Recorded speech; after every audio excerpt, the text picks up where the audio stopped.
Hello everyone, welcome you back in my new channel, and today I am going to start the series and your most awaited videos like English tutorial. So let's begin. Before going to the video, you should must subscribe my channel and don't forget to like.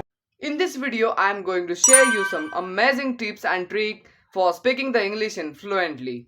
Our tip number first says that speak in English with others, means do the conversation in English with others who knows the English properly.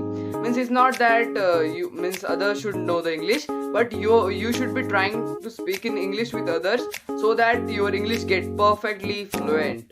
So this was the tip number 1, and this tip is very effective guys, and this is very important as well as. So we will go towards the tip number 2.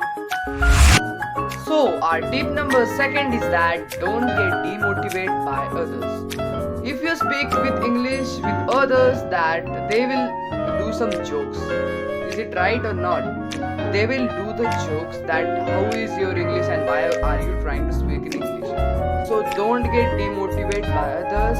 How is in your English? This level, this level, this level. This level is top level, this level is lowest level. So how don't determine by the levels of your English, but you should try speaking English. So our tip number 3 is that it is on the basic problem guys, that some students says that you are from the CBSE board, state board, and there are many types of local boards. So please don't determine the English level by the boards.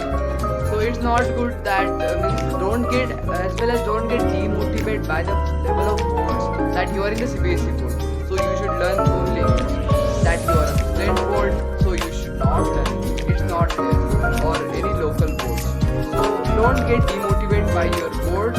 If you want to learn English,